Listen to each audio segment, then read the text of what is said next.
Jadi mungkin saya sedikit review aja. Jadi untuk sistem dokumen ini ada 3 lapis ya, ada epi, dermis, sama hipodermis.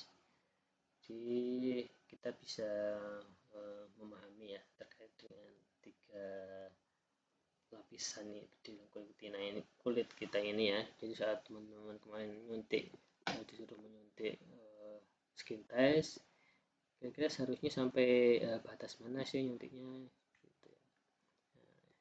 Epidermis ya, nyuntiknya kita hanya tipis ya, sampai kita buat seperti gelombang gitu ya, gelembungan gitu ya. Untuk skin test mungkin ada yang dapat kemana ya, yang di kelas ini yang didapat di ruang IGD malahan ya. Kemudian kalau mau nyuntik IM intramuskuler itu harus tahu juga ya lokasinya di mana, kemudian berapa derajat, kemudian juga terkait dengan kedalamannya sebagaimana ya, sampai tulang atau bagaimana ya. Jadi teman-teman harus bisa menyesuaikan ya, karena setiap orang kan berbeda-beda ya. Mungkin ada yang badannya gemuk ya, mungkin kita harus agak dalam, kalau ada yang kurus mungkin tidak terlalu dalam seperti itu ya. Oke, jadi kalau terkait dengan nyuntik ya, skin test berapa derajat ya, harus tahu ya, 15 derajat. Kalau ambil darah ya, itu di vena berapa derajat, 45 derajat, 30-45, IM 90 derajat seperti itu. Oke, ini untuk sistem dokumen ya, sistem yang organ yang paling luas dalam tubuh kita ya, dimana tubuh kita ini dibungkus ya, dibungkus seperti ditutupi oleh kulit dari atas sampai bawah.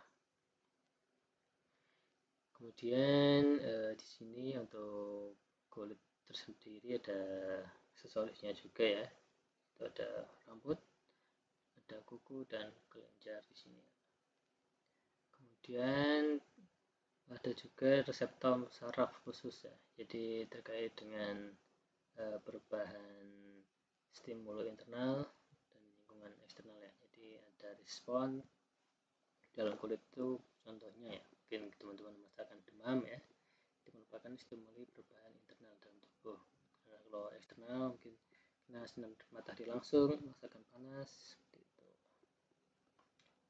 Kemudian untuk sistem dokumen sendiri, di sini pertama adalah melindungi struktur bagian internal, contohnya bagian kepala ya, mungkin otak, mungkin di situ ada ini ya, ada tulang ya, tapi kulit juga melindungi. Kemudian ada organ dalam, kayak dengan paru-paru, jantung, gastro, perkemihan, semuanya ya, semuanya dilindungi oleh kulit atau sistem dokumen.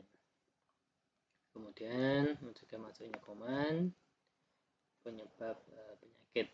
Nah, ini bisa ambil contoh mungkin terkait dengan terjadinya luka ya, karena mungkin adanya luka DM ya, karena penyebabnya karena ini ya, kulitnya terbuka, jadi kuman mudah masuk seperti itu. Kemudian bisa mengatur suhu tubuh, kemudian bisa melakukan proses sekresi melalui keringat, ekskresi ya, kayak sisa metabolisme ya, pembuangan melalui keringat kita. Kemudian melindungi dari bahaya UV sinar matahari ya, dan memproduksi vitamin D. Oke, biasanya dulu ya sering minta berjemur, ayo berjemur tiap pagi biar dapat vitamin D, dapat doktrin seperti itu waktu kecil. Oke, untuk melindungi bahaya sinar matahari, ini ya mungkin terkait dengan pada mungkin di sini perempuan yang sering memakai ini juga ya, pakai alat kosmetik ya, yang sebenarnya di kulit kita ini sudah ada namanya itu kandungan, ataupun ada nanti mungkin di belakang itu ya. Jadi ada kandungan kulit kita itu ada melanin, melanosit ya, yang menjadi warna natural mungkin mungkin di wajah ya, di kulit, dimana saat matahari kena langsung ya pada wajah kita, untuk melindungi, jadi tidak menyebabkan mungkin kanker kulit, tidak menyebabkan kulit wajah kemerahan langsung karena sinar matahari seperti itu. Tapi karena menggunakan kosmetik yang berbahaya, bisa mengikis, bisa mengurangi kadar si melanin itu ya. Nah, itu mungkin nanti saya bahas ada materi selanjutnya di slide selanjutnya. Oke, ini tadi mengulang lagi ya. Ada bagian epidermis, dermis, ada subdermis, subkutan ya, biasanya ada subdermis juga, ada atau hipodermis. Oke, di sini untuk bagian epidermis, ya di sini tadi sedikit saya singgung tadi terkait dengan ada pigmen gelap ya yang memberikan warna kulit atau melanin, ya itu maksud ya. Nah ini tadi ya fungsinya tadi bisa untuk melawan sinar UV ya. Itu. Dan sini ada keratinosit, ada protein yang memberikan kekuatan fleksibilitas dan anti air. Jadi kulit kita ini merasa fleksibilitas. Ya, di sini ada keratinosit. Kemudian ada sel marker di sini dengan berkaitan dengan indera sentuhan atau ada sistem peraba ya, di mana kulit kita ini untuk salah satu inderanya adalah untuk sistem peraba. Kemudian ada sel Langerhans di mana untuk membantu sistem kekebalan tubuh. Dan juga ini ya untuk luas permukaan pada kulit itu sekitar 18 meter persegi ya pada orang dewasa. Mungkin nanti teman-teman bisa cari referensi lagi ya, mungkin pada anak-anak berapa luasnya bisa di searching. Oke, kemudian ini untuk di bagian epidermis ya, dimana ini sangat luar biasa sekali sistem dokumen ini, banyak sekali terkait penamaan juga yang luar biasa. Ada namanya di sini ada keratinosis, kemudian sampai Langerhans tadi. Di sini ada melanosit, kemudian ada Merkel cell tadi ya yang dengan indera peraba tadi. Ada sensornya neuron ya, jadi pada kulit ini kita ini tadi ada peraba ya, dimana ada sistem sampai ke otak, sensori neuron. Jadi sistem Merkel ini bisa menyalurkan ke neuron atau ke otak.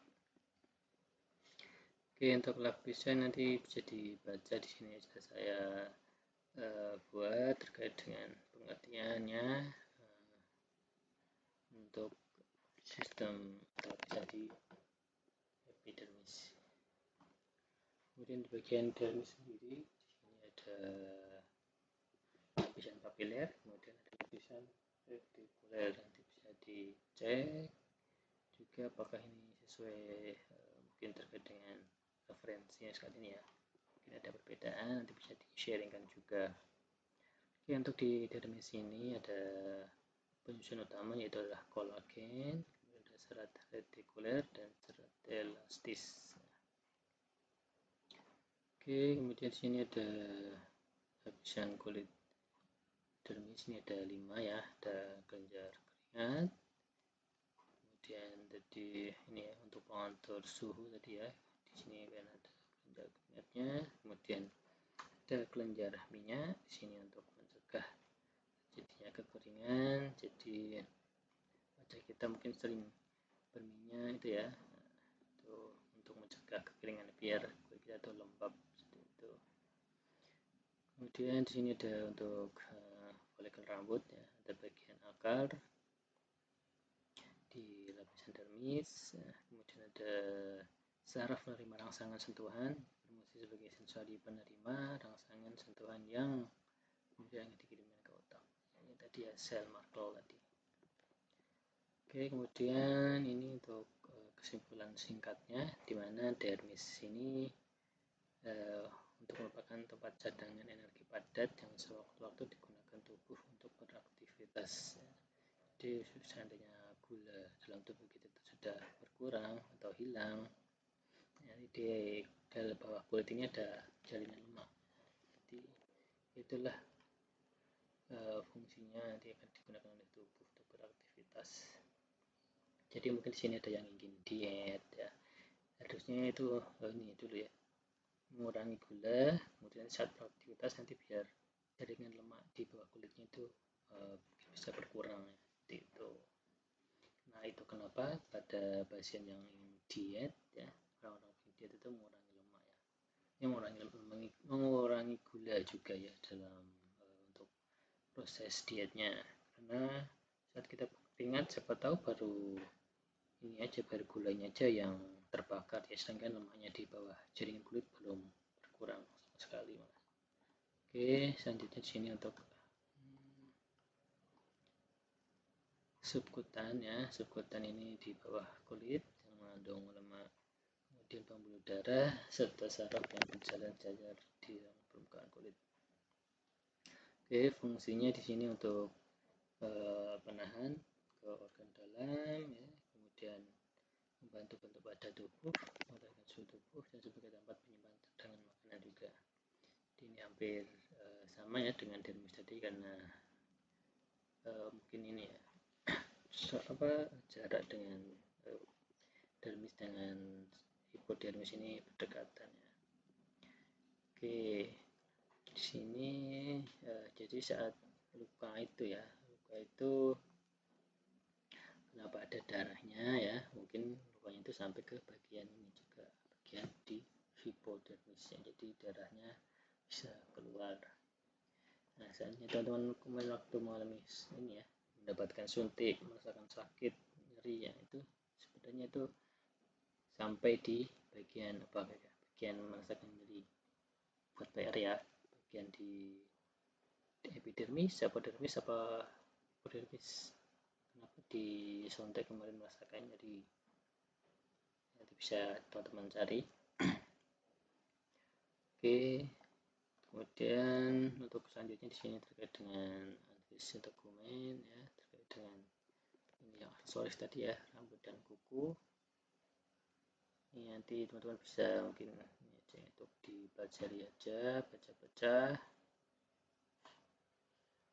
Kemudian untuk fungsinya ya, nanti bisa dipelajari juga, nanti bisa keluar di UTS ya. Jadi untuk kulit nanti bisa kita ini ya, kita mungkin secara logika aja ya, rambut di kepala fungsinya untuk apa, rambut di alis, di kelopak mata, kemudian rambut di hidung, kemudian rambut di bagian tangan, kaki, sebagainya. Nanti teman-teman bisa secara logika aja, gitu, tidak perlu kita secara teori, jadi bisa dipahami seperti itu ya.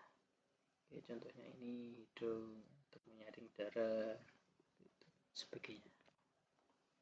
Oke, kemudian untuk fase rambut ya, nanti teman-teman bisa baca juga, ada fase pertumbuhan, pelarian, dan istirahat.